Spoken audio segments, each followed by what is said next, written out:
So hey guys, welcome to Sunfire Sensei. मैं हूं अंकित और स्वागत करता हूं अपने नए वीडियो में। तो आज है हमारा डे 67 पूरा मर्न स्टैक डेवलपमेंट कोर्स का, और हम रिएक्ट के कोर्स पे हैं। तो रिएक्ट वाले में हैं हम डे 4 पे। रिएक्ट का जो कोर्स चल रहा है, तो अभी आज हम रिएक्ट वाले वीडियो में क्या क्या सीखने वाले हैं वो जानते हैं। तो चलिए अपने कंप्यूटर स्क्रीन पे चलते हैं और बाकी चीज़ों को देखते हैं। तो आज हमारा डे 67 और हम आज सीखने वाले हैं फ्रेगमेंट्स के बारे में। फ्रेगमेंट क्या होता है रिएक्ट के अंदर, मैप मेथड क्या होता है, कंडीशनल्स क्या होते हैं, प्रॉप्स क्या होते हैं। प्रॉप्स तो आप लोग सुन के खुश हो गए होंगे। और एक और चीज़, ये आप जो लोगो देख रहे हो गिग्स फॉर गिग्स का, ये कोई प्रमोशन वीडियो नहीं है। बस काफ़ी टाइम पहले जब हमने डीएसए वगैरह करते थे, तो डीएसए का जब क्वेश्चन सॉल्व करते थे, तो उस टाइम जीएफजी ने मुझे गिफ्ट किया था। तो खैर ये कोई प्रमोशनल वीडियो नहीं है। और दूसरा चीज़, यहाँ पर चलते हैं फ्रेगमेंट्स के बारे में हम आपसे थोड़ा डिस्कस करेंगे। उसके बाद थोड़ा मैप मेथड के बारे में जानेंगे, फिर कंडीशनल के बारे में जानेंगे। अब बोलोगे भैया क्या इसमें भी कंडीशनल वगैरह पढ़ना पड़ेगा? नहीं, जैसे कि वेबसाइट्स में क्या होती है कि अगर ये चीज़ चल रहा हो तो ठीक है, नहीं तो ये चले। वैसे वैसे यहाँ पे कंडीशंस होती हैं। और प्रॉप्स तो आप जान के खुश हो ही गए होंगे।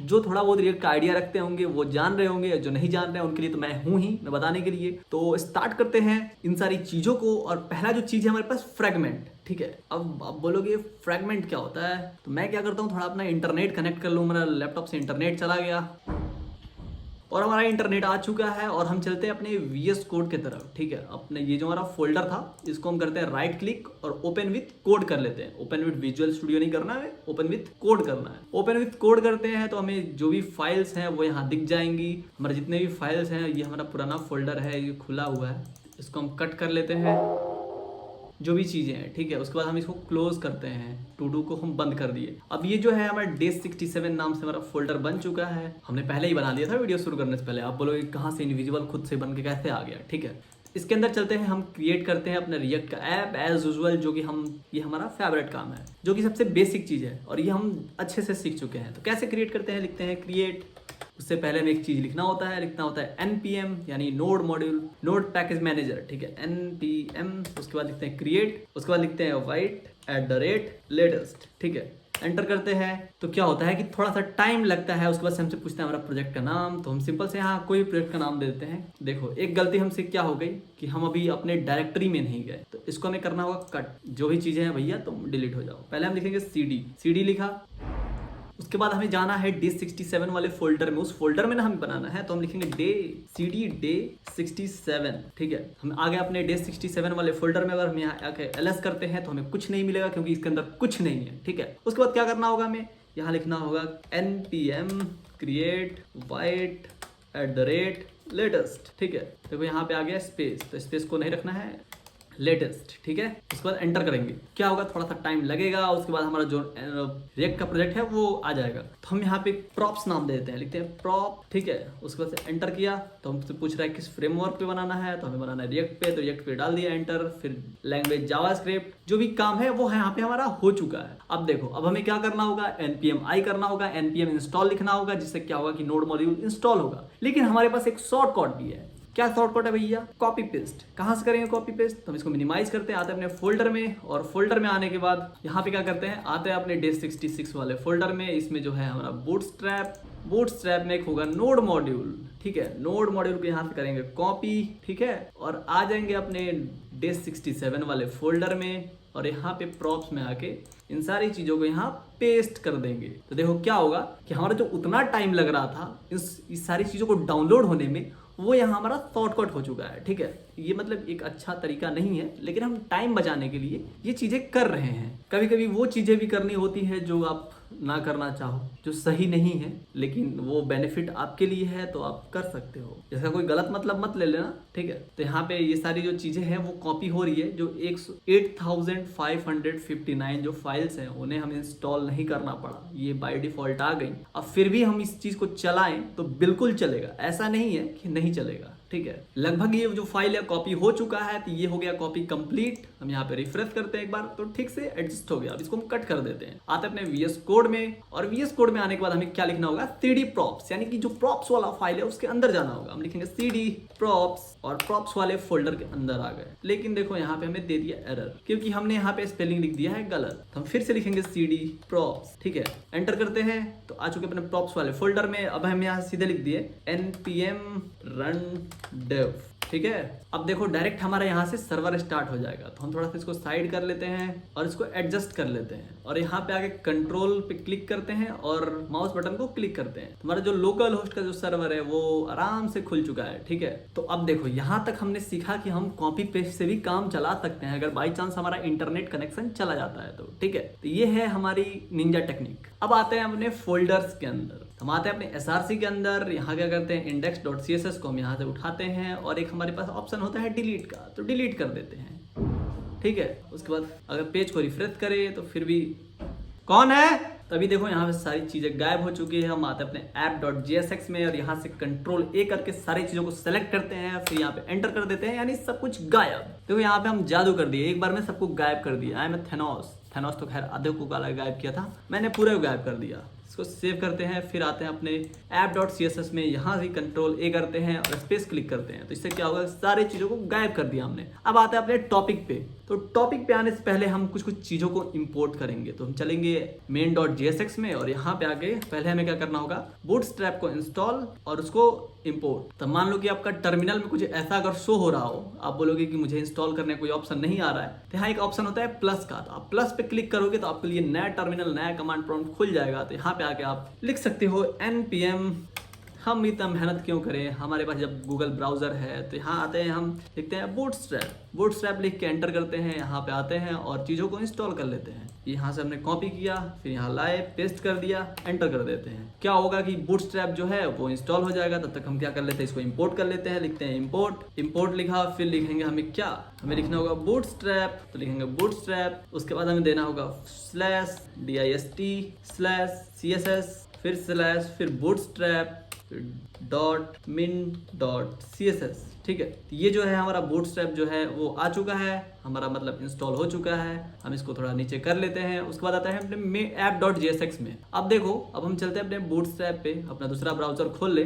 When you have too many browsers then why you are worried, ठीक है। मैं बहुत अमीर हूँ, मेरे पास बहुत सारे ब्राउजर्स हैं। ब्राउजर्स मतलब आप वो ओ में ए मत लगा देना। हम इसको खोलते हैं, आते हैं अपने डॉक्स पे और डॉक्स पे हम एक क्या चाहते हैं कि हम एक लिस्ट बनाना। आप बोलोगे कि क्या ये समझ गया है क्या जो लिस्ट बनवा रहा है, तो अभी आप इंतजार करो, हम कुछ बनवा रहे हैं, उसके बाद उस चीज़ों को देख रहे होंगे। हम आते हैं, यहाँ लिखते हैं लिस्ट, ठीक है। एंटर किया तो देखो यहाँ पे एक बेसिक सा लिस्ट है, यहाँ एक ऐसे लिस्ट है। तो इसमें आपको बहुत सारे लिस्ट के ऑप्शन दिख जाएंगे, आप चाहो तो वहाँ से कॉपी कर सकते हो, आपको जो अच्छा लगे वो ले लेना, ठीक है। तो हम चलते हैं, हमें थोड़ा ये वाला अच्छा लग रहा है तो इसको हम कॉपी करते हैं यहाँ से, ठीक है। कॉपी किया, आता है अपने VS कोड में, इसको भी हम ला लें यहाँ पे।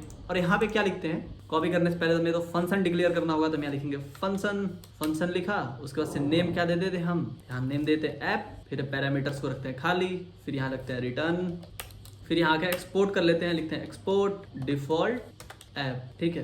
और यहाँ से हमने फॉर्मेट कर लिया। इसके बाद हमें यहाँ देना होगा एक div, ठीक है। लिखते हैं div, सेव किया तो वहाँ पे हमें एरर इसलिए दे रहा था क्योंकि हमने जो index.css को डिलीट करा था यहाँ से हटाया नहीं था, ठीक है। तो अब हम हटा के इसको सेव कर लिए हैं, आ गए अपने app.jsx में। यहाँ div डाल के हम कुछ भी रैंडम सा टेक्स्ट डाल के चेक कर लेते हैं। लिख के चेक किया, सेव किया, तो हमारे पास रैंडम टेक्स्ट आ रहा है, ठीक है। अब क्या करते हैं, हम जो हमने कॉपी किया है उसको यहाँ लाके पेस्ट कर देते हैं। Ctrl+Shift+F किया, प्रीटियर से क्या हुआ, फॉर्मेट डॉक्यूमेंट हो गया। यहाँ पे क्या हुआ कि थोड़ा ये पैरेंथेसिस के अंदर दे दिया कि चीज़ें जो है अच्छे से दिखे थे। हाँ, item A, item B, item C मतलब करके आ रहा है। लेकिन क्या करें हम, ये div, इससे क्या हुआ अगर हम इसको इंस्पेक्ट करते हैं, ठीक है। ये साइड में भैया तुम मत खोलो, तुम आ जाओ नीचे खोलो तुम, बहुत बढ़िया। तो यहाँ पे क्या हो रहा है, यहाँ पे हम बॉडी के अंदर आ रहे हैं तो एक div रूट तो है ही, लेकिन इसके अंदर जब चल रहे हैं तो एक और डॉम है, ठीक है। तो इससे क्या हुआ है कि डॉम का साइज बढ़ रहा है, डॉम के जो एलिमेंट्स बढ़ रहे हैं, तो उससे क्या होगा, अगर ज़्यादा ऐसे होगा तो हमारे वेबसाइट पे इफेक्ट पड़ता है, ठीक है। तो भैया बोलोगे कि अगर हम चलो div को मानते हैं, चलो इसको हटा ही देते हैं, ठीक है। इस div को चलो हम हटा दिए, सेव किया, तब देखो अभी तो कोई एरर नहीं दे रहा है, ठीक है। क्योंकि क्या है कि एक है एलिमेंट पे, हम चाहते हैं इसके ऊपर एक हेडिंग भी लग जाए, ठीक है। एक हेडिंग भी देते हैं, लिखते हैं पहले H1, ऐसे आप नहीं समझोगे, हम लिखते हैं यहाँ H1 दिए। अब हम बोले कि मान लो कि हमारा शॉप है, दुकान के लिए सामान रखना है, यहाँ लिखते हैं शॉप आइटम्स, ठीक है। शॉप आइटम्स दे दिया, सेव कर लिए। अब देखो यहाँ पे हमें एरर दे रहा है, ठीक है। अब हम Ctrl+Shift+F करते हैं, फॉर्मेट भी कर लिया भैया, फिर भी हमें एरर दे रहा है। लेकिन क्यों, क्यों एरर दे रहा है? बोल रहा है क्या यहाँ पे कि adjacent JSX element must be wrapped in a enclosing tag, did you want to JSX fragment. ठीक है, ये बोल रहा है क्या कि जो हमारा रिटर्न, जो हमारा जो फंक्शन है वो बस एक ही चीज को रिटर्न करेगा, आप बहुत सारी चीजों को रिटर्न नहीं करा सकते हो। ठीक है, इसीलिए हम क्या करते हैं यहाँ पे यूज करते हैं फ्रेगमेंट को। ठीक है, फ्रेगमेंट कैसे लिखते हैं, यूज करते हैं, तो हम यहाँ आते हैं और यहाँ पे यूज करते हैं हम फ्रेगमेंट्स को। यहाँ लिखते हैं हम रिएक्ट डॉट फ्रेगमेंट। ठीक है, यहाँ में ऑटो सजेशन भी आ गया, फ्रेगमेंट, रिएक्ट फ्रेगमेंट वो यूज करते हैं। अब यहाँ से हम इसको कट करते हैं, लास्ट में आके पेस्ट कर देते हैं। अब देखो कंट्रोल शिफ्ट F कर लिया, अब डॉक्यूमेंट जो फॉर्मेट हो गया, अब सेव किया, अब जो चीजें हैं वो अच्छे से चल रही हैं। लेकिन यहाँ पे क्या हुआ कि जो पेज है वो ब्लैंक हो गया, लेकिन हम डिफ के अंदर भी कुछ नहीं आ रहा है। क्यों? क्योंकि हमने इसको इंपोर्ट ही नहीं किया है, तो इसको हमें इंपोर्ट भी करना होगा। ठीक है, तो यहाँ आते हैं, हम लिखते हैं क्या, इंपोर्ट रिएक्ट, इंपोर्ट करो तुम रिएक्ट से फ्रॉम रिएक्ट। ठीक है, हमें ऑटो सजेशन दे दिया, तुम्हारा तो काम आसान हो गया। देखो अब देखो जो चीजें हैं वो आसानी से यहाँ आ रही हैं। अब हम चले अपने डिव यहाँ रूट के अंदर। ठीक है, जो अब बोलोगे ये रूट कहाँ से आ रहा है भैया, तो जैसे कि मैंने आपको बताया था index.html के अंदर एक हमारा रूट बना हुआ है, जो भी आप कोड लिख रहे हो इसी के अंदर आ रहा है। ये तो खैर हमने इसको लिंक करा है, लेकिन जो भी आप कोड लिख रहे हो वो इसी डिव के अंदर आ रहा है। अगर आप इस डिव को गायब कर दिए तो समझो कि आपका कोड सारा गायब हो गया। ठीक है, तो इसको हम कट कर देते हैं, यहाँ आते हैं, क्या हुआ, ये होता है फ्रेगमेंट। ठीक है, आई होप आपको फ्रेगमेंट समझ में आया होगा। लेकिन क्या आप बोलोगे कि भैया लेकिन हमने तो बहुत सारे रिएक्ट के प्रोजेक्ट्स देखे हैं, कॉपी करने की कोशिश की है, लेकिन वहां पे ऐसे तो कुछ दिखा नहीं, तो वहां पे आपको कुछ ऐसा दिखता होगा, ऐसा। तो ये जो होता है फ्रेगमेंट का ही, रिएक्ट फ्रेगमेंट का ही शॉर्ट फॉर्म होता है। अगर क्या करो आप इसको यहाँ से हटा दो ऐसे, बस अगर आप ऐसे ही लिखो तो ये भी जो है वो रिएक्ट का फ्रेगमेंट ही है। ठीक है, तो इसके मदद से क्या होता है कि डॉम में हमें एक्स्ट्रा नोड नहीं चलाना पड़ता है। ठीक है, अब वही चीज को आप यहाँ पे आके देख रहे हो तो आपको क्या हो रहा है, डायरेक्ट रूट के अंदर H1 है, उसके अंदर UL है और जो भी चीजें हैं वो यहाँ पे हैं, आपको एक्स्ट्रा नोड चलाने की जरूरत नहीं पड़ी। ठीक है, तो आई होप ये जो रिएक्ट का फ्रेगमेंट वाला पार्ट है वो आपको अच्छे से क्लियर हो गया होगा।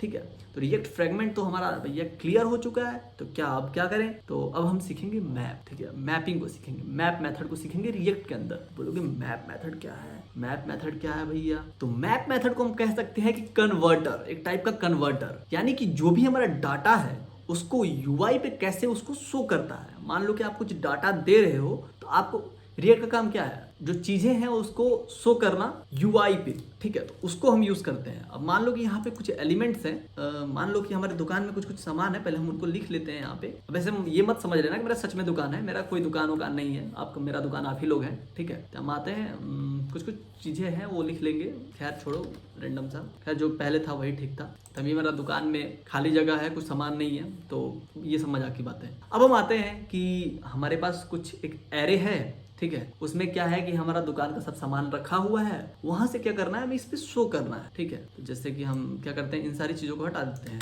यहाँ लिख देते हैं क्योंकि हमारे दुकान में क्या है, हमारे दुकान में सिर्फ अभी ऑयल है। ठीक है, सेव किया तो हमारी दुकान में भी ऑयल दिख रहा है। लेकिन क्या हुआ कि बाहर से कुछ चीजें आ रही हैं, उसको इंपोर्ट कर रहे हैं, यानी कि हमारा ई-कॉमर्स वेबसाइट ही है, तो अभी हमारा दुकान मतलब ई-कॉमर्स वेबसाइट पे कुछ नहीं दिख रहा है। लेकिन क्या होता है कि जो डाटा आता है उस डाटा को आपको UI दिखाने के लिए कुछ तो करना होगा। तो पहले हम डाटा को बनाते हैं, लिखते हैं कि लेट आइटम्स। ठीक है, आइटम्स थोड़ा आई में बड़ा रख लेता हूँ। ठीक है, आइटम्स इक्वल टू, अब इसको मैं क्या करता हूँ, एक एरे के अंदर स्टोर कर लेता हूँ। क्या लिखता हूँ कि हमारे दुकान में भैया ऑयल है, फिर आप लोग कुछ खुद से सोच के बनाना, शॉप है, नहीं आइसक्रीम है, फिर भैया हमारे दुकान में क्या है, हमारे दुकान में कुछ और होना चाहिए। मान लो हमारे दुकान में क्या है कि चार्जर भी बिकता है, हमारा जो दुकान है गांव का दुकान है, ऑलराउंडर दुकान, उसके अंदर सब कुछ बिकता है। अब मान लो कि हमारे दुकान में क्या है कि कपड़े भी बिकते हैं, लिख देता हूं मैं क्लोथ्स। ठीक है, अब हमारे दुकान में क्या है कि लाइट्स भी बिकती हैं। अब हमारे दुकान में क्या है कि कुछ और भी बिकता है, जैसे कि बुक्स भी बिकती हैं। ठीक है, अब देखो ये तो चला गया उधर, तो हम अल्ट और जेड क्लिक करेंगे तो क्या हुआ कि रैप हो गया, जितना हमारा जगह रहेगा उसी में दिखेगा। तब क्या हुआ, इसको हम सेव करते हैं तो क्या हुआ भैया, यहाँ तो शो हो ही नहीं रहा है। तो हम जानते हैं पहले इसको यहाँ कॉल करना होगा। तो हम क्या करें, यहाँ पे जैसे कि जावास्क्रिप्ट में पढ़ा था हमने कि अगर लूपिंग यहाँ लूप परफॉर्म कर दे तो हमारा काम हो जाएगा। लेकिन क्या है कि हम इसमें डायरेक्ट लूप लगा ही नहीं सकते हैं। तो बोलोगे तब लगाएंगे कैसे, आप हमारा पोपट बना रहे हो। तो नहीं भैया, हम आपका पोपट नहीं बना रहे हैं, आप रुको देखो यहाँ। ठीक है, लूप लगाने के लिए हमारे पास कुछ सिंटेक्स होती हैं, उस सिंटेक्स को हमें फॉलो करना होगा। तो हम जानते हैं क्या कि ये जो हमारे पास फ्रेगमेंट्स होते हैं इसके अंदर हम लिखते क्या क्या है, लिखते हैं कुछ ऐसा HTML जैसा दिखने वाला JSX का कोड, ठीक है, लिख सकते हैं, कोई दिक्कत नहीं है। फिर लिख सकते हैं रिएक्ट का जो हम कंपोनेंट्स बनाते हैं कहीं कहीं पे, उसको हम लिख सकते हैं, कोई दिक्कत नहीं है। फिर लिखते हैं हम जावास्क्रिप्ट का कोड, तो जावास्क्रिप्ट का कोड भी लिख सकते हैं, लेकिन हम यहाँ डायरेक्ट नहीं लिख सकते हैं। तो लिखेंगे कैसे? उसके लिए हम क्या यूज करते हैं, हम यूज करते हैं कर्ली ब्रेसेस का। पहले तो यूज करेंगे कर्ली ब्रेसेस, ठीक है। क्यों? क्योंकि हमारी जो चीजें हैं वो डायनेमिक बनाना है, तो डायनेमिक चीजों को बनाने के लिए हम पहले यूज करेंगे कर्ली ब्रेसेस को। आपको इसको अपने इसमें रख लेना है, ठीक है, आप उसको यहाँ रख लिए। उसके बाद हम क्या करेंगे, यहाँ लिखेंगे क्या, शॉप आइटम्स। शॉप आइटम्स नहीं लिखते हैं क्योंकि हमने यहाँ पे तो आइटम से डिक्लेयर किया है, तो यहाँ लिखते हैं आइटम्स, ठीक है, आइटम्स दे दिया। उसके बाद लिखेंगे डॉट मैप। यहाँ में हम यूज कर रहे हैं मैप फंक्शन को, मैप मेथड को यूज कर रहे हैं, मैप दे दिया। फिर उसके अंदर हम देंगे क्या, आइटम। यहाँ हम लिखते हैं आइटम क्योंकि एक आइटम नाम का हम खुद का बना रहे हैं, जिसकी वजह से जिसपे हम लूप वगैरह परफॉर्म करेंगे। और यहाँ पे हम लगाएंगे एरो फंक्शन को, और फिर उसके अंदर हम क्या करेंगे, जो हमारा ये है ये पोर्शन को उठा के कट करके यहाँ पे लाके पेस्ट कर देंगे, ठीक है। सेव कर दिया तो देखो हमारा क्या हुआ, ऑयल ऑयल ऑयल ऑयल आ गया। लेकिन यहाँ पे क्या है कि भैया यहाँ पे तो हमने कुछ और दिया, 1 2 3 4 5 6 चीज है। यहाँ पे भी 1 2 3 4 5 6 चीजें आ रही है, यानी कि हमारा लूप तो परफॉर्म हो गया। लेकिन यहाँ पे क्या है कि यहाँ पे ऑयल ऑयल आ रहा है, तो भैया ये तो हमारे साथ आप गलत कर रहे हो। हमारा तो आना चाहिए आइटम्स, जो हमारा आइटम है वो आना चाहिए। तो हम इस ऑयल को रिमूव करेंगे और यहाँ पे क्या लिखेंगे, आइटम को लिखेंगे आइटम। सेव किया, फिर यहाँ पे आइटम आइटम हो गया, लेकिन हमने तो यहाँ पे इनिशियलाइज किया है आइटम। इसको भी आपको क्या करना होगा, कर्ली ब्रेसेस के अंदर डालना होगा, ठीक है। हम इसको डाल लेते हैं कर्ली ब्रेसेस के अंदर। अब सेव करें तो अब देखो हमारी जो भी चीजें हैं वो आ चुकी हैं, ठीक है। आइटम हमने यहाँ पे इनिशियलाइज किया है, तो ये जो चीजें थी ये आपका शॉप आइटम्स यहाँ पे आ चुके हैं, ठीक है। हम चाहते हैं कि जो भी चीजें थोड़ा बीच में दिखे, थोड़ा ठीक ठाक दिखेगा, ठीक है। तो हम क्या कर सकते हैं, यहाँ पे आते हैं और यहाँ पे एक सेंटर टैग को यूज कर लेते हैं। लिखते हैं सेंटर, स्पेलिंग गलत हो गया, सेंटर, और सेंटर टैग को यूज कर लिया। और यहाँ पे सबसे लास्ट में आके इसको क्लोज कर देंगे, यूएल के बाद पेस्ट कर दिया, सेव कर दिए। क्या हुआ कि जो भी चीजें हैं वो बीच में दिख रही हैं, ठीक है। तो ये जो था हमारा मैप मेथड। तो मैप मेथड क्या करता है, एक चीज को दूसरे चीज में कन्वर्ट करता है। ये जो हमारा एरे था उसको क्या किया, कन्वर्ट कर दिया इसके अंदर, और उसको हम अपने यूआई पे देख पा रहे हैं, ठीक है। तो भैया इसका पर्पस क्या है, तो पर्पस तो वही तो मैं आपको बता रहा हूँ कि लिस्ट को क्या करता है, मतलब कि एरे डाटा को क्या करता है, लिस्ट के अंदर कन्वर्ट कर देगा। यहाँ पे क्या किया, एरे को चेंज कर दिया JSX के अंदर। और यहाँ पे एक चीज हम लोग बहुत बड़ा गलती कर रहे हैं। खैर ये जो जावास्क्रिप्ट है ये मॉडर्न जावास्क्रिप्ट है, तो इसमें कोई दिक्कत है नहीं, जो लेटेस्ट वाला चल रहा है। यहाँ पे एक चीज होता है क्लास, ठीक है। हमने सिंपल सा HTML में पढ़ा था क्लास, लेकिन यहाँ पे हम क्लास नहीं लिख के लिखते हैं क्लास नेम, ठीक है। क्लास नेम आप लिखा करो, बाई चांस आपके सिस्टम में क्या हुआ कि पुराना वाला जावास्क्रिप्ट इंस्टॉल हुआ, फिर आपका बैंड बजा देगा। तो यहाँ पे आपको हमेशा क्लास नेम को प्रेफर करना है। तो जावास्क्रिप्ट जो है वो क्लास नेम पे चलता है, क्लास पे नहीं। मतलब अभी तो चल रहा है लेकिन क्लास नेम ही उसका क्लास है, ठीक है। उसको क्लास को हम क्लास नेम लिखते हैं, ठीक है। सेव करते हैं। एक होता है हमारे पास की प्रॉप, ठीक है। ये क्या करता है, चीजों को फास्ट रिप्रेजेंट करता है। मान लो कि यहाँ पे हम एक्स्ट्रा चीज को ऐड कर दिए, कॉमा देते हैं और लिखते हैं क्या कि इसमें टॉय भी मिलता है, ठीक है। मान लो खिलौने भी मिलते हैं। तो क्या करता है ये कि मान लो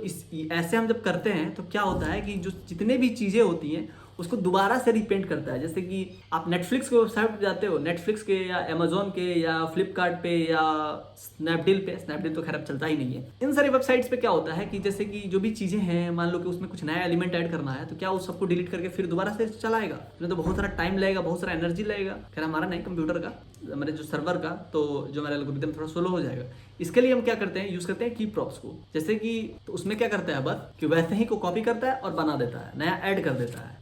उसके लिए हम तब ये कैसे लिखते हैं, तो जैसे कि हम एट्रीब्यूट्स होती थी HTML में, वैसे ही इसके अंदर भी एक एट्रीब्यूट होता है। तो इसके लिए हम लिखते हैं की लिखा, उसके बाद देखो खुद ब खुद यहाँ कर्ली ब्रेसेस आ गया और उसके अंदर हम लिख देंगे सिंपल सा आइटम, ठीक है। सेव किया, कोई दिक्कत नहीं। अब हम यहाँ कॉमा देके सीधे लिख देते हैं नोटबुक, ठीक है। सेव किया तो हमारा नोटबुक भी आ गया आसानी से। इससे क्या होता है, जो भी चीजें होती हैं वो फास्ट रिपेंट होती हैं। तो भैया अभी तक हमने तो मैप भी पढ़ लिया और फ्रेगमेंट्स भी पढ़ लिया, अब क्या पढ़ेंगे, तो ये भी चीजें हमको समझ में आ चुकी हैं। अब हम पढ़ते हैं किसको, अब हम पढ़ेंगे कंडीशनल रेंडरिंग को।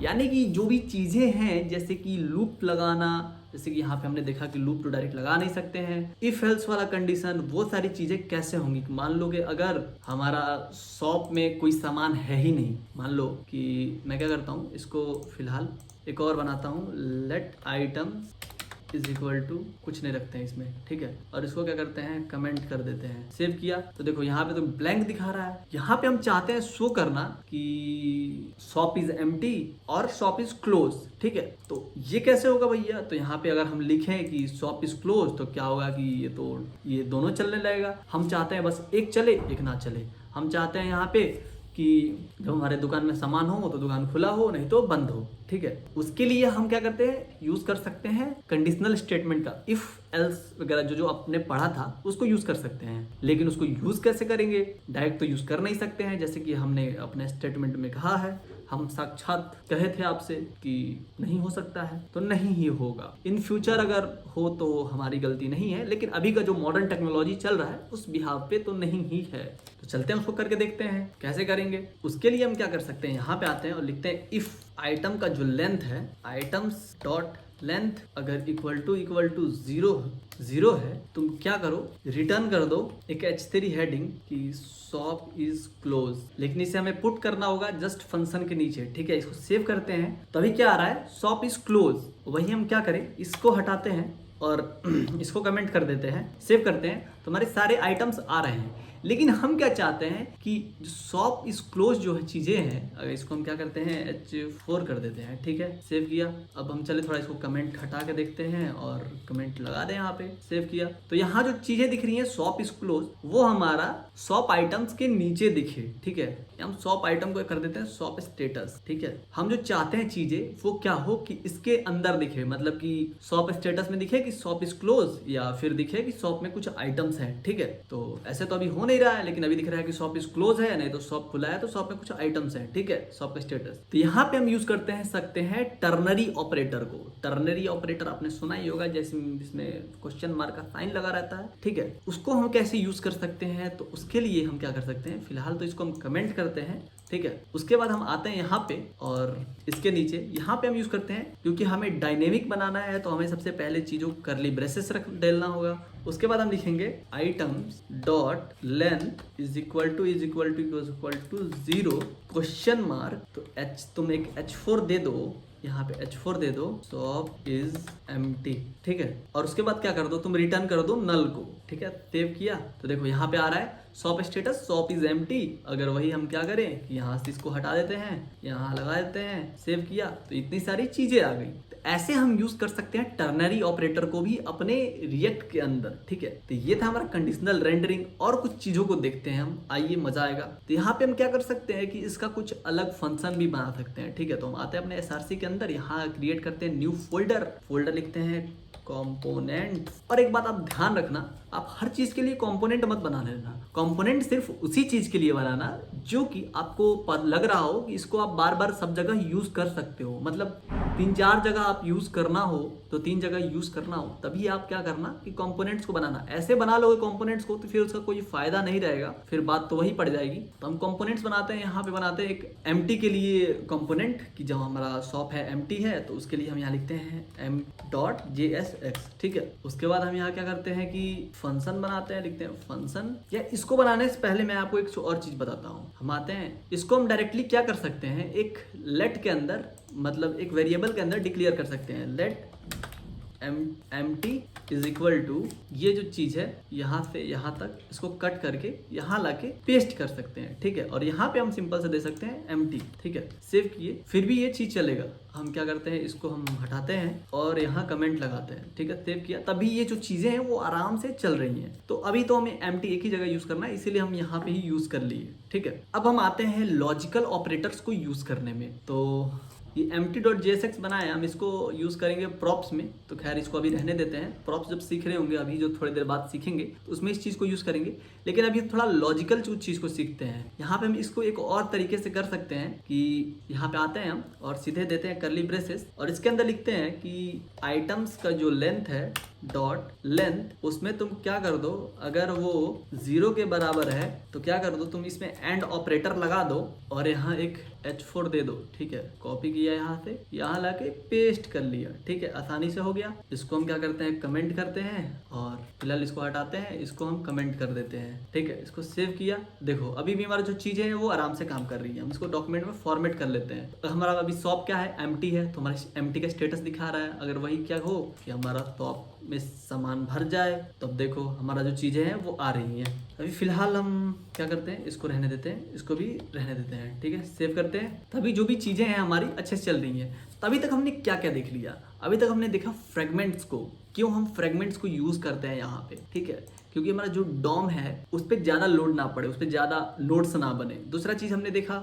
मैप मेथड को, कैसे हम लूपिंग वगैरह यूज कर सकते हैं। तीसरा चीज हमने देखा कंडीशनल रेंडरिंग को, कैसे हम कंडीशंस वगैरह को लगा सकते हैं। और क्या होता है, कोई भी फॉल्स वैल्यू होती है तो उसको JSX रिमूव कर देता है। अब फॉल्स वैल्यू क्या होती है, जैसे नल हो गया, अनडिफाइंड हो गया, एम्प्टी हो गया, 0 हो गया। ठीक है, तो ये जो चीजें होती है वो फॉल्स वैल्यू होती है, फॉल्स वैल्यू होती है। अब हम आते हैं अपने मेन टॉपिक पे जिसका नाम है प्रॉप्स। ठीक है, प्रॉप्स पे आते हैं जो हमारा सबसे खतरनाक टॉपिक है। तो हम क्या करते हैं, उसके लिए अलग फोल्डर ही बना लेते हैं। ठीक है, तो हम आते हैं, यहाँ लिखते हैं CD और लिखते हैं CD डे, थोड़ा बड़ा कर ले कि आपको भी दिखे। यहाँ लिखते हैं CD डे 67, यहाँ पे हमने एंटर किया। यहाँ लिखते हैं LS, यहाँ हमें दिखा रहा है कि प्रॉप्स नाम से फोल्डर है, तो हम इसको रीनेम कर देते हैं। ठीक है, प्रॉप्स को कर देते हैं फ्रेगमेंट मैप और एक और क्या था, कंडीशनल। ठीक है, इस नाम से हम दे देते हैं इसको। तभी क्या हुआ कि हमारे डे 67 के अंदर जिसका जो नाम है वो चेंज हो गया। तो हम क्या करते हैं, कंट्रोल और J क्लिक करके यहाँ टर्मिनल को ओपन कर लेते हैं। यहाँ लिखते हैं CD,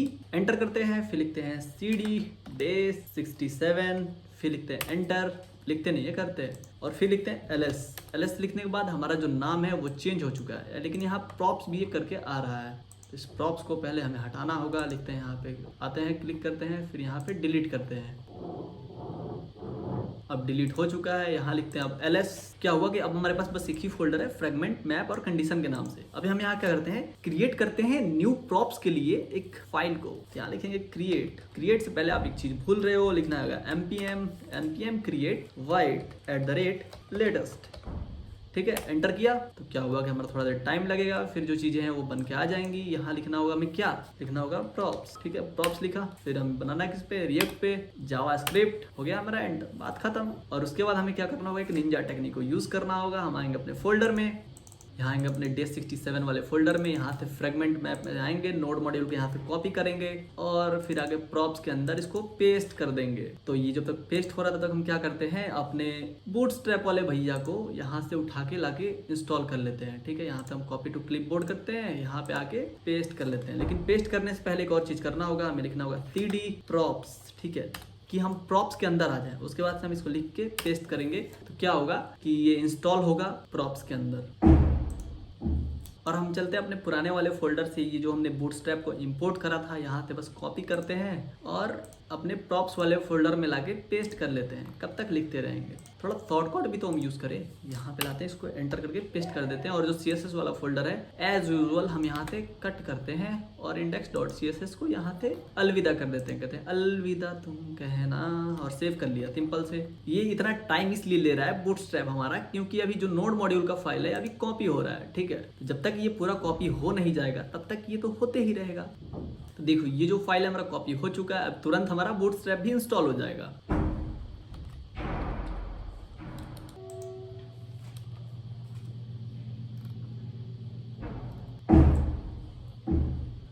तभी जो है हमारा बूटस्ट्रैप इंस्टॉल हो चुका है और अब हमने डिपेंडेंसीज में package.json फाइल में आते हैं तो यहाँ डिपेंडेंसीज में भी देखते हैं कि हमारा जो बूटस्ट्रैप है वो इंस्टॉल हो चुका है। ठीक है, तो इसको थोड़ा साइड में कर लेते हैं, एडजस्ट कर ले भैया कि हमारा ये बगल वाला फोल्डर भी आ जाए बगल में आराम से। ठीक है, यहाँ पे अब थोड़ा हम इसको छोटा कर लेते हैं। छोटे होने से कोई झुक जाने से कोई छोटा नहीं होता, साइज छोटा होने से। ठीक है, तभी देखो हमारी जो चीजें अच्छे से दिख रही हैं, कोड आई होप आपको ठीक से दिख रहा होगा। अब हम आते हैं अपने main.jsx में, यहाँ पे जो भी काम करना था हमने कॉपी पेस्ट तो कर ही लिया है। उसके बाद हम आते हैं app.jsx में, तो यहाँ पे एक हमारे पास चीज होता है Ctrl+A और बैक स्पेस, हमने सबको गायब कर दिया। ठीक है, app.css में भी आए, यहाँ लिखे A, गायब कर दिया सबको। अब यहाँ हम लिखते हैं npm रन डेव, एंटर किया तो क्या हुआ कि हमारा नया जो सर्वर है वो खुल गया। यहाँ पे कुछ नहीं दिख रहा है। app.jsx के अंदर कुछ है ही नहीं। तभी देखो जो चीज़ें हैं हमारे पास ब्लैंक हो गई। अगर हम यहाँ पे आते हैं, लिखते हैं क्या लिखते हैं, पहले बनाते हैं एक फंक्शन, ठीक है, बनाया फंक्शन, नाम दे दिया ऐप, पैरामीटर्स को रख दिया खाली। उसके बाद हम क्या करते हैं, यहाँ लिखते हैं रिटर्न करते हैं किसको, और यहाँ पे लिखते हैं फ्रेगमेंट्स को, और इसमें लिख देते हैं कुछ भी रेंडम सा टेक्स्ट। और यहाँ पे पहले हम एक्सपोर्ट भी तो करना होगा, लिखते हैं एक्सपोर्ट करते हैं डिफॉल्ट को, डिफॉल्ट ऐप, सेव किया, कंट्रोल शिफ्ट एफ, सेव किया। तो हमारे पास जो चीजें हैं वो आ चुकी हैं, यानी कि हमारा अभी तक का काम जो है वो ठीक से चल रहा है। आप हर स्टेप पे चेक करते रहो भैया, चेक नहीं करोगे तो फिर आपको दिक्कत होगा, इसीलिए हर स्टेप पे चेक करो। एक लाइन कोड लिखो उसको भी चेक करोगे तभी आप अच्छे डेवलपर बन पाओगे। हर चीज को चेक करते रहो। अब बात थी हमारी, जो हम थोड़ा पुराना वाला फाइल भी खोल लेते हैं, src वाला app.jsx वाला, इसमें कुछ चीजें थी, ठीक है। हमारी दुकान की सामान, हम अपनी दुकान के सामान को कैसे छोड़ सकते हैं, हम अपनी दुकान के सामान को लाते हैं और सबसे ऊपर यहाँ पे पेस्ट कर लेते हैं। तो इसके बाद हमें लिखना होगा import react from react, save कर लिया, ठीक है भैया, अल्ट शिफ्ट एफ भी कर लिया, नहीं होता साइज छोटा होने से, ठीक है। अभी देखो हमारी जो चीजें अच्छे से दिख रही हैं, कोड आई होप आपको ठीक से दिख रहा होगा। अब हम आते हैं अपने main.jsx में, यहाँ पे जो भी काम करना था हमने कॉपी पेस्ट तो कर ही लिया है। उसके बाद हम आते हैं app.jsx में, तो यहाँ पे एक हमारे पास चीज होता है कंट्रोल ए और बैक स्पेस, हमने सबको गायब कर दिया, ठीक है। app.css में भी आए, यहाँ लिखे ए, गायब कर दिया सबको। अब यहाँ हम लिखते हैं npm रन डेव, एंटर किया तो क्या हुआ कि हमारा नया जो सर्वर है वो खुल गया। यहाँ पे कुछ नहीं दिख रहा है, app.jsx के अंदर कुछ है ही नहीं। तभी देखो जो चीज़ें हैं हमारे पास ब्लैंक हो गई। अगर हम यहाँ पे आते हैं, लिखते हैं क्या लिखते हैं, पहले बनाते हैं एक फंक्शन, ठीक है, बनाया फंक्शन, नाम दे दिया ऐप, पैरामीटर्स को रख दिया खाली। उसके बाद हम क्या करते हैं, यहाँ लिखते हैं रिटर्न करते हैं किसको, और यहाँ पे लिखते हैं फ्रेगमेंट्स को, और इसमें लिख देते हैं कुछ भी रेंडम सा टेक्स्ट। और यहाँ पे पहले हम एक्सपोर्ट भी तो करना होगा, लिखते हैं एक्सपोर्ट करते हैं डिफॉल्ट को, डिफॉल्ट ऐप, सेव किया, कंट्रोल शिफ्ट एफ, सेव किया। तो हमारे पास जो चीजें हैं वो आ चुकी हैं, यानी कि हमारा अभी तक का काम जो है वो ठीक से चल रहा है। आप हर स्टेप पे चेक करते रहो भैया, चेक नहीं करोगे तो फिर आपको दिक्कत होगा, इसीलिए हर स्टेप पे चेक करो। एक लाइन कोड लिखो उसको भी चेक करोगे तभी आप अच्छे डेवलपर बन पाओगे। हर चीज को चेक करते रहो। अब बात थी हमारी, जो हम थोड़ा पुराना वाला फाइल भी खोल लेते हैं, src वाला app.jsx वाला, इसमें कुछ चीजें थी, ठीक है। हमारी दुकान की सामान, हम अपनी दुकान के सामान को कैसे छोड़ सकते हैं, हम अपनी दुकान के सामान को लाते हैं और सबसे ऊपर यहाँ पे पेस्ट कर लेते हैं। तो इसके बाद हमें लिखना होगा import react from react, save कर लिया, ठीक है भैया, अल्ट शिफ्ट एफ भी कर लिया। तो प्रीटियर से क्या हुआ कि हमारा जो भी चीजें हैं वो अच्छे से मैनेज हो गई। अब हमारे दुकान का सामान तो आ गया है, तो हम फ्रेगमेंट वाले फाइल का कोई ज़रूरत नहीं है, इसको थोड़ा हम साइड बाई साइड ही कर लेते हैं, ज़्यादा अच्छा दिखेगा। और अल्ट जेड क्लिक करके वर्ड को रैप कर लेते हैं, सेव कर लिया। तभी तक हमारा जो काम है वो ठीक ठाक चल रहा है। तो अभी तक क्या है कि हम डाटा को वेरिएबल के अंदर स्टोर कर रहे थे, फिर वहां से उसको ले रहे थे। अभी क्या है कि डाटा भी यही है, हमारा जो कोड भी यही है, तो क्या ये सही है? बिल्कुल नहीं। हो सकता है डाटा बाहर से आ रहा हो, तब क्या करोगे आप? मान लो अभी तो डाटा यहाँ है तो आप इसको आराम से यूज कर लिए, लेकिन क्या हो कि डाटा यहाँ से 100 किलोमीटर दूर, 1000 किलोमीटर दूर से आ रहा हो, मान लो कि कोसों दूर से डाटा आ रहा हो, फिर क्या करोगे आप? रिएक्ट का जो काम है वो काम जो है वो बस चीजों को सुंदर दिखाना, अच्छा दिखाना है, डाटा को मैनेज करना नहीं। जैसे मेरा काम क्या है, शॉप में से सामान बेचना, सामान को दिखाना कि ये सामान है, ऐसे दिखता है, ये नहीं कि कितना सामान बचा गोडाउन में, कितना चीज को दिखा। जैसे सेलर क्या करता है, आप किसी दुकान पे जाते हो, कोई बड़ा मॉल है, कोई बड़ा शोरूम है, गाड़ी का शोरूम है, उसमें क्या है, जो सेलर है वो बस उन चीजों को ये देखता है कि क्या क्या सामान को हमें बेचना है, ये नहीं कि कितना आया कितना गया, उससे उसको थोड़ी मतलब है गोडाउन में कितना बचा है, उसको क्या है कि बस बेचना है, ठीक है। तो रिएक्ट का काम बस है कि आपको बेचना है, दिखाना है, लेकिन डाटा को मैनेज तो ये करेगा नहीं।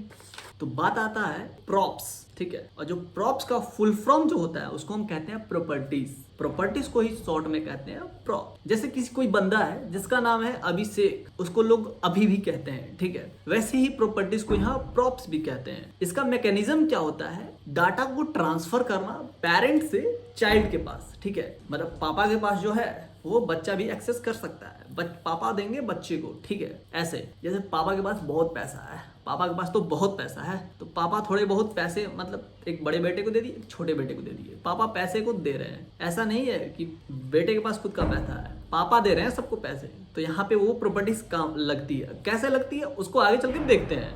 आइए मजा आएगा, देखते हैं। तो हम जाते हैं अपने app.jsx में, जो पुराना वाला था हमारा, किधर गया हमारा app.jsx। तुम आ जाओ यहाँ, और यहाँ से हम क्या करते हैं, इन सारी चीज़ों को यहाँ से कॉपी करते हैं, क्योंकि हम तो चीटर हो गए भैया, अब तो हम चीटर हो गए हैं। और यहाँ पे लाके हम इन सारी चीज़ों को पेस्ट कर देते हैं, पेस्ट करके सेव कर देते हैं। तो जो चीज़ें थी, oil, ice cream, charger, cloth, light, book, toys, notebook, यहाँ पे दिख रही हैं। हम इसको थोड़ा और नीचे कर लेते हैं, ठीक है, इसको थोड़ा इधर कर लेते हैं। अब थोड़ी चीज़ें ठीक से दिख रही हैं। और अब हम क्या करते हैं, इन सारी चीज़ों को अलग अलग कंपोनेंट्स में तोड़ते हैं। तो खैर H1 को तो हम रहने देते हैं, H1 का कोई ज़रूरत है नहीं। ये जो है इसको हम बनाते हैं पहले, या पहले हम इसको बना लेते हैं UL वाले को, जितने भी लिस्ट हैं उसके लिए। तो हम आते हैं अपने SRC के अंदर, यहाँ बनाते हैं हम न्यू कंपोनेंट, एक कंपोनेंट का फोल्डर लिखते हैं कंपोनेंट, ठीक है। इसके अंदर हम आते हैं, लिखते हैं एक नया फाइल बनाते हैं, किस नाम से, empty के नाम से लिखते हैं empty। हम empty वाले के लिए बना रहे हैं .jsx, empty वाले के लिए बना लिए। यहाँ लिखते हैं फंक्शन, फंक्शन को यहाँ कॉल किए, फिर यहाँ लिख दिए empty, ठीक है। और फिर इसको रिटर्न भी तो करना होगा, तो हम लिख देंगे डिफॉल्ट से पहले एक्सपोर्ट डिफॉल्ट किसको कर दो, empty को, ठीक है। और जो हमारा पैरामीटर्स है इसको कर दो ब्लैंक। और फिर आते हैं हम यहाँ कर दो कुछ तुम रिटर्न किसको करोगे, तो रिटर्न के लिए हम यहाँ यूज करेंगे फ्रेगमेंट्स को। और उससे पहले हम ऊपर चल के इंपोर्ट कर लेंगे रिएक्ट से रिएक्ट को, import react from react, save किया। और यहाँ आते हैं और क्या करते हैं, app.jsx में जाके जो हमारा पहला जो चीज है इसको यहाँ से कॉपी करते हैं, कॉपी नहीं कट करते हैं, और empty.jsx में आके यहाँ पे पेस्ट कर लेते हैं, सेव किया। अब क्या करना होगा कि हमें यहाँ पे चीज़ों को कॉल भी तो करना होगा, तो हम यहाँ लिखेंगे क्या, empty। तो क्या हुआ, ऑटोमेटिकली empty जो है हमारा यहाँ पे आ चुका है, ठीक है। सेव कर रहे हूँ, तो यहाँ पे क्या हुआ कि ब्लैंक हो गया। अगर हम चल कंसोल में देखें तो हमें यहाँ पे बहुत सारे एरर्स दिख जाएंगे। तो यहाँ क्या बोल रहा है, आइटम इज नॉट डिफाइन, बोल रहा है भैया आपका जो आइटम है वो डिफाइन नहीं है। तो हम यहाँ क्या कर सकते हैं, इसको यहाँ से उठाते हैं, कॉपी करते हैं, और empty.jsx में लाके यहाँ पे हमें पेस्ट करना होगा, पेस्ट कर देते हैं। अब जो चीज़ें हैं हमारे ठीक दिख रहा है। अब क्या करूँ मैं, इसी को कॉपी करके यहाँ लाके पेस्ट कर देता हूँ, और फिर क्या करता हूँ, यहाँ पे इसको ऐसे कमेंट करता हूँ और इसको भी कमेंट करता हूँ, ठीक है। सेव किया, तब बताओ हमारा दोनों चल रहा है, लेकिन हमारा चलाना तो एक ही है, ठीक है। अब जो है app.jsx में आते हैं, हमें क्या करना है, अब इसके लिए भी बनाना है। तो हम बनाते हैं एक item.jsx, लिखते हैं item.jsx, ठीक है। अब इसके अंदर भी हमें क्या करना होगा, पहले इंपोर्ट करना होगा रिएक्ट को, इंपोर्ट रिएक्ट फ्रॉम रिएक्ट, ठीक है। इसको हमने इंपोर्ट कर लिया। देखो जब तक इसको यूज नहीं करोगे तब तक ये फेडेड रहेगा। फिर हम यूज करेंगे फंक्शन को, फंक्शन शॉप आइटम, इसको रखते हैं ब्लैंक। फिर यहाँ करते हैं रिटर्न को, रिटर्न करके हम यहाँ देते हैं फ्रेगमेंट्स। फ्रेगमेंट देते ही देखो ये क्या हुआ कि थोड़ा अच्छे कलर में दिख रहा है, ठीक है। उसके बाद क्या करना होगा, मैं एक्सपोर्ट भी करना होगा, लिखेंगे एक्सपोर्ट डिफॉल्ट। फिर क्या करेंगे, यूज करेंगे हम शॉप आइटम को, ठीक है। Alt Shift F कर लेंगे, चीजें ठीक से हो गई। अब आते हैं अपने app.jsx में, और ये जो जितनी भी चीजें हैं इसको हम यहाँ से कट करते हैं और लाते हैं अपने empty.jsx में, नहीं item.jsx में, और यहाँ लाके पेस्ट कर देते हैं। Alt Shift F करते हैं, प्रिटियर से क्या होगा कि जो भी चीजें हैं वो फॉर्मेट हो जाएगी। कुछ तो गड़बड़ है दया, यहाँ पे ये छूट गया था, ठीक है। तो यहाँ से इसको पूरा कॉपी करते हैं, यहाँ से कट करते हैं और लाते हैं अब item.jsx में, और यहाँ लाके पेस्ट करते हैं, Alt Shift F करते हैं, जिससे क्या होगा, प्रिटियर से जो भी चीज़ें हैं वो अच्छे से आ जाएंगी। सेव किया, और यहाँ आते हैं हम item.jsx, इसको भी आइटम को भी यहाँ लाना होगा, तो कॉपी करते हैं यहाँ से, यहाँ आइटम के अंदर आते हैं, इसको पेस्ट कर लेते हैं, इंपोर्ट कर लिया। फिर आते हैं हम यहाँ पे, और यहाँ पे बस सिंपल हमें क्या करना है कि हमें यूज़ करना है शॉप आइटम को, यहाँ लिखेंगे शॉप आइटम। सेव किया, Alt Shift F, फॉर्मेट भी हो गया डॉक्यूमेंट। रन कराते हैं तो हमारे पास यहाँ पे तो एरर आ रहा है भैया, जो चीजें हैं हमने सेव नहीं करा था इसीलिए नहीं आ रही थी, ठीक है। तभी क्या हो रहा है कि जो भी चीजें हैं सब में जाके इसको इंपोर्ट करना पड़ रहा है, ठीक है, तब यहाँ पे ये चल पा रहा है। अगर मैं चाहता हूँ कि दोनों जगह से हटा के सिर्फ पेरेंट में डिफाइन करूँ, या फिर पेरेंट्स कहाँ से डाटा लाता है उससे आपको कोई मतलब नहीं रहना चाहिए। जैसे कि आप कंपोनेंट्स बना रहे हो तो क्या हो कि आप बस अपने काम पे ध्यान दो, ये नहीं कि पेरेंट पैसे कहाँ से ला रहे हैं। जैसे आपके पेरेंट जो है पढ़ने के लिए भेजे हैं, आप पढ़ाई पे ध्यान दो, ये नहीं कि आपके पेरेंट कहाँ से पैसा ला रहे हैं। इससे क्या होगा कि आप टेंशन में चले जाओगे। ये खैर था रियल एग्जाम्पल, लेकिन हम प्रॉप्स यहाँ पे जानते हैं कि जो हमारा आइटम है वो बस पेरेंट के पास रहे और हमारे पास चाइल्ड के पास ये सारी टेंशन ना रहे, बस हमें क्या कहो, कोड से मतलब हो, ठीक है। उसके लिए हम यूज करते हैं प्रॉप्स को। ठीक है, प्रॉप्स को यूज कैसे करते हैं भैया? प्रॉप्स तो बहुत नाम सुन लिया, प्रॉप्स प्रॉप्स प्रॉप्स, लेकिन यूज करने का तरीका भी तो आना चाहिए। तो प्रॉप्स को चलते हैं हम यूज करते हैं। तो उसके लिए हम आते हैं यहाँ पे और यहाँ ही आगे यूज करना होगा, लिखना होगा प्रॉप्स। ठीक है, यहाँ लिखते हैं हम प्रॉप्स। ठीक है, प्रॉप्स लिख दिया। उसके बाद क्या करना होगा, हमें जहां भी आइटम्स है उसके आगे लगाना होगा प्रॉप्स। प्रॉप्स डॉट लगा दिया। लेकिन उससे पहले हम एक चीज कर सकते हैं, ये जो हमारे पास लूप है इसको हम क्या कर सकते हैं, अलग जगह पे यूज कर सकते हैं। ठीक है, इसको हम क्या करते हैं, एक अलग जगह पे ले जाते हैं, लिखते हैं कट और यहाँ जाते हैं हम कंपोनेंट्स के अंदर एक नया फाइल बनाते हैं। लिखते हैं क्या कि item2.jsx, हम आइटम लाइट लिख देते हैं। ठीक है, आइटम लाइट .jsx, इसके अंदर बनाते हैं एक फंक्शन बनाया, यहाँ पे नाम देते हैं आइटम लाइट। ठीक है, इसका पैरामीटर्स को रखते हैं खाली, यहाँ रिटर्न करते हैं रिटर्न, इसके अंदर उस चीज़ को पेस्ट कर देते हैं, फिर यहाँ पे एक्सपोर्ट कर देते हैं। लिखते हैं एक्सपोर्ट डिफॉल्ट आइटम लाइट को, लेकिन आई को हम रखते हैं कैपिटल और इस आई को भी हम रखते हैं कैपिटल। और इससे पहले हम क्या करते हैं, इंपोर्ट करते हैं, इंपोर्ट रिएक्ट फ्रॉम रिएक्ट। ठीक है, Alt Shift F करके इसको फॉर्मेट कर लिया, सेव किया। आए यहाँ पर item.jsx में, यहाँ पे हम क्या करते हैं, इसको यूज करते हैं आइटम लाइट को यूज किया, एंटर। तो यहाँ पे जो भी चीजें हैं नहीं दिख रही हैं, तो उसके लिए क्या करना होगा, हमें इसको यहाँ से कॉपी करके यहाँ पे item.light में ले जाके यहाँ पे पेस्ट करना होगा। सेव किया। यहाँ पे में एरर क्यों आ रहा है देखते हैं इसको। तो एरर हमारा इसलिए आ रहा है क्योंकि हम यहाँ पे क्या करना होगा, एक एट्रीब्यूट पास करना होगा। एट्रीब्यूट क्या है भैया, तो हम यहाँ पे कुछ डिफाइन करना होगा, जैसे कि HTML में एट्रीब्यूट होता था वैसे ही यहाँ भी एट्रीब्यूट पास करना होगा। हम यहाँ लिख सकते हैं shop item is equal to, और टॉप आइटम के अंदर हम दे देते हैं क्या, आइटम्स को लिख देते हैं आइटम। ठीक है, अब इसको सेव करते हैं। यहाँ टॉप आइटम तो हमने दे दिया और उसके बाद हमें आना होगा आइटम लाइट में, और यहाँ पे जो हमने ये सारी चीजें डिफाइन करी थी इसको हटाते हैं हम यहाँ पे। अब यहाँ लिखना होगा हमें प्रॉप्स, लिखते हैं प्रॉप्स। ठीक है, प्रॉप्स लिख के सेव करते हैं। उसके बाद यहाँ लिखना होगा हमें प्रॉप्स डॉट, अब यहाँ आइटम नहीं शॉप आइटम लिखना होगा, लिखेंगे शॉप आइटम। सेव किया और उसके बाद यहाँ भी सेम चीज को यहाँ कॉपी करना होगा। ठीक है, यहीं से हम कॉपी करके यहाँ लगे पेस्ट कर देते हैं। जब जैसे हमने सेव करा तो जो भी चीजें हैं यहाँ पे आ गई, यानी क्या हुआ कि हम इसको कहीं और डिफाइन किए लेकिन यहाँ पे भी काम कर रहा है। और यहाँ हम एक और काम कर सकते हैं, एक यहाँ का की हटा के, यहाँ की हम हटाते हैं और item.jsx में आते हैं, यहाँ पे अपना की को डाल देते हैं। ठीक है, यहाँ लिख देते हैं हम की, और की को अंदर डाल देते हैं हम आइटम को, तभी जो चीजें हमारी ठीक से चल रही हैं।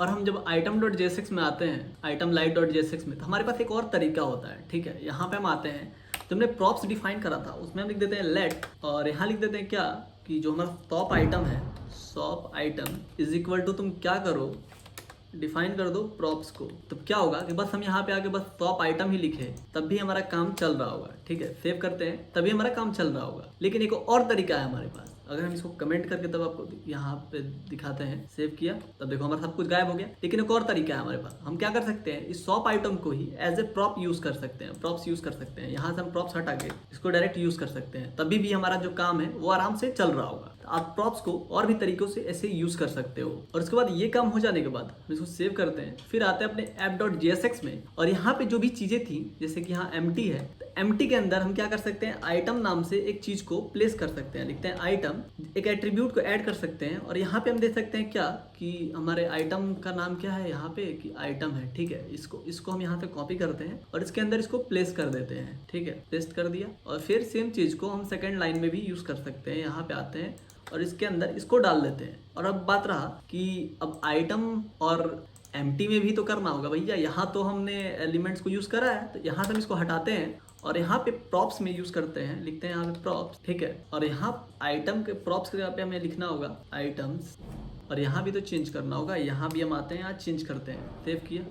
यहाँ पे हमने आइटम नाम से रखा और यहाँ आके हम सोच रहे हैं कि आइटम्स नाम से हो जाए, तो थोड़ी होगा। तो यहाँ पे हम इसको रिप्लेस करते हैं, आइटम को आइटम से सेव करते हैं। तो हमारी जो चीज़ें हैं वो आराम से चल रही हैं। सेम वैसे ही हमें item.jsx में आना है और इसको हम फिलहाल तो हटा ही देते हैं, अब इसका काम ही नहीं है। और यहाँ आके हमें कर्ली ब्रेसेस देना है, फिर लिखना है आइटम, और फिर यहाँ पे जो भी जहाँ भी आइटम्स है इसको हमें कर देना है आइटम, लिखना है आइटम। ठीक है, सेव करते हैं। जो हमारी चीज़ें हैं आराम से चल रही है। मान लो मैं यहाँ पे गलत लिख देता हूँ, फिर देखो नहीं चलेगी। ठीक है, यानी क्या हुआ कि हम हम प्रॉप्स को आसानी से यूज कर लिए, कैसे हम प्रॉप्स को यूज किए, ये भी आपको आई होप ये समझ में आ गया होगा कैसे प्रॉप्स काम करता है। तो आई होप ये वीडियो जो है आपको अच्छा लगा होगा। अच्छा लगा तो प्लीज वीडियो को लाइक करना, अगर चैनल पे नए हो तो सब्सक्राइब करना, अगर अभी तक रुके हुए हो तो आई होप आप बहुत इंटरेस्टेड हो इस चीज़ों को सीखने के लिए। तो मिलते हैं नेक्स्ट वीडियो में, अभी के लिए tata bye bye, good night.